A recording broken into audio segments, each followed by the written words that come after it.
नमस्कार दोस्तों, मैं रोमी चौहान और आप देख रहे हैं contributors.com। आज मेरे साथ जुड़े हुए हैं पतंजलि चिकित्सालय के डॉक्टर रविदत्त गिरी और मैं उनसे जानना चाहूंगी कि किस तरीके से यहाँ पर पेशेंट्स को ट्रीट किया जा रहा है। और जैसे कि मोदी जी ने भी कहा था कि स्वदेशी चीजें अपनाई जाएं, तो उस चीज को लेकर यहाँ पर क्या इफेक्ट है, क्या लोग फिर से स्वदेशी चीजों पर आ चुके हैं कोरोना के बाद। आइए बात करते हैं उनसे। नमस्कार सर। तो सर, सबसे पहले मैं चाहूंगी कि आप अपना इंट्रो दें थोड़ा। मैं डॉक्टर रविदत्त गिरी,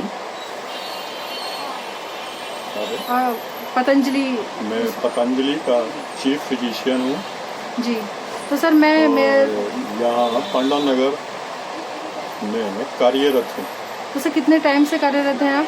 मैं यहाँ पांडव नगर 10 साल से कार्यरत हूँ। इसी सीट पे, इसी चिकित्सालय में 10 साल से काम कर रहा हूँ। तो सर जैसे कि अभी कुछ टाइम से कोरोना का बहुत ज़्यादा इफेक्ट पड़ चुका है देश पर और लॉकडाउन भी हुआ था, तो पतंजलि में एक तरफ मोदी जी ने बोला कि स्वदेशी चीज़ें अपनाइए, तो पहले में और अब में क्या अंतर देखने को मिला आपको कि लोग स्वदेशी की तरफ आ चुके हैं? मोदी जी ने तो जो कुछ कहा वो बहुत ही अच्छा किया है, लेकिन उससे पहले हमारे स्वामी जी ने, श्री रामदेव जी ने ये सब पहले ही बता दिया था कि स्वदेशी अपनाओ और रोग को मिटाओ। तब से लॉकडाउन शुरू हुआ है, तब से कोरोना का असर आया है हमारे भारत में, तब से अब तक स्वदेशी चिकित्सा पे काफ़ी अच्छा प्रभाव हुआ है। लोगों को अच्छा लगा है, तो यहाँ पे काफ़ी लोग आते हैं इस विषय को लेके कोरोना के मुकाबले। तो सर कोरोना के केसेस हमारे पास भी आए हैं और जो आए हैं वो लगभग ठीक हुए। अभी स्वामी जी ने अपने बोला है कि भाई हमने कोरोना के लिए अलग से एक पैकिंग बनाया है, एक दवाई बनाई है जो मार्केट में अभी अवेलेबल तो नहीं है, लेकिन हो सकता है कि इस महीने के लास्ट तक वो चीज़ हमारे पास आए। मतलब वो भी, लेकिन उससे पहले भी उन्होंने कई सारी चीज़ें ऐसी बता दी हैं जिससे कोरोना को नियंत्रण किया जा सकता है, जैसे हल्दी, अश्वगंधा, लौंग, काली मिर्च और दालचीनी, इन सबको लगभग थोड़ी थोड़ी मात्रा में मिला करके इनका काढ़ा बना के, क्वाथ बना करके अगर उसको रोज़ाना एक बार कम से कम किया जाए तो कोरोना से बचाव किया जा सकता है। तो सर जैसे कि अभी लॉकडाउन था और कोरोना की इतनी ज़्यादा केसेस बढ़ रहे थे, तो इनमें आपका लॉकडाउन के दौरान भी ये चीज़ें खुली भी थी आपकी यहाँ पर, तो आपके सामने जो पेशेंट्स आए वो किससे रिलेटेड ज़्यादा है इस बीच में, मार्च से और अब तक के बीच में?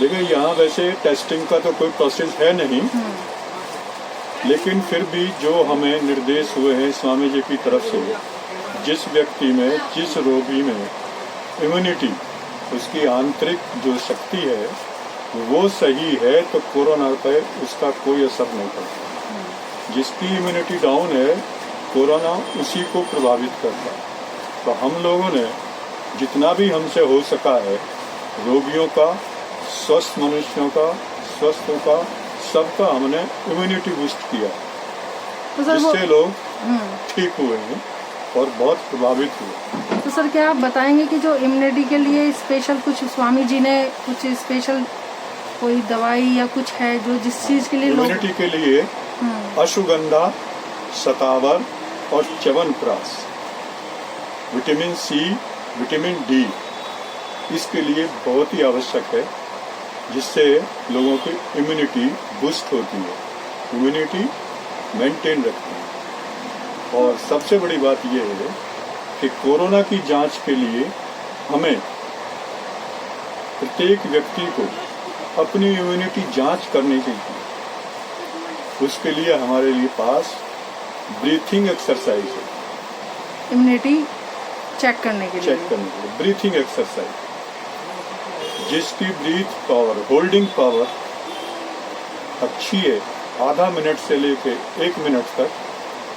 जवान है तो उसका 1 मिनट, और अगर वृद्ध आदमी है तो वो आधा मिनट तक अगर श्वास होल्ड कर सकता है तो उसका इम्यूनिटी अच्छी है।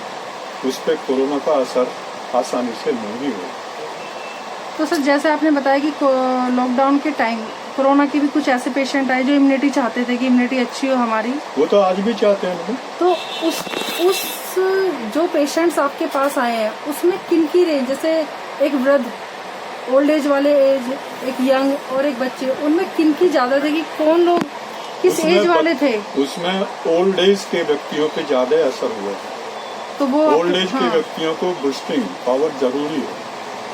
उनको अपने आप को सुरक्षा रखने के लिए होम क्वारंटाइन, अपने सेफ रहें, वही एक प्रोसेस है। कम से कम बाहर निकलें, मास्क का इस्तेमाल करें, एक दूसरे से डिस्टेंस बना के रखें। यही थोड़ी सी बातें हैं जो हर रोज हर व्यक्ति हर चैनल सुनाता है। तो सर जैसे आप जैसे बता रहे हैं कि 10 साल से आप यहाँ हैं, 10 साल से और अब में अभी लॉकडाउन से, कोरोना से पहले और कोरोना की अब जो चलते हुए में क्या लगा है कि जैसे सेल है पतंजलि के आइटम्स की, वो उस पर कितना इफेक्ट पड़ा है, मतलब कितना डिफरेंस आ चुका दोनों चीजों में? कोरोना से पहले और कोरोना के चलते हुए ड्यूरिंग कोरोना सेल में काफी अंतर हुआ। लोगों की डिमांड नेचुरल चिकित्सा, आयुर्वेदिक चिकित्सा पे ज्यादा ध्यान है, इसलिए सेल की वृद्धि हुई। तो जैसे सेल की वृद्धि हो रही है तो उतने उस हिसाब से आइटम्स हैं इस टाइम? उतने आइटम्स अभी कई बार शॉर्ट हो जाते हैं, जिनके आने में लगभग हमें 1 हफ्ते से लेके 10 दिन तक समय लग जाता है, और वो आ जाते हैं तो फिर लोगों की सेवा शुरू कर देते हैं। तो जैसे कि सर अभी जैसे कोरोना के केसेस ज़्यादा बढ़ रहे हैं, उस चीज़ को लेकर जैसे आपने बताया कि अभी अश्वगंधा ये सब कुछ चीज़ें चल रही है इम्यूनिटी को लेकर, तो जैसे केसेस ज़्यादा बढ़ रहे हैं कि उस चीज़ को लेकर भी अभी कोई दवाई अवेलेबल है, या फिर जो आपने बताया कि 1 महीने बाद आएगी? नहीं, अभी दवाई हमारे पास है, अभी हम दे रहे हैं। अश्वगंधा भी है, च्यवनप्राश भी है, और कैप्सूल भी आते हैं अश्वगंधा के, वो भी देते हैं। जिस फॉर्म में भी मिलता है उसी फॉर्म में हम दे।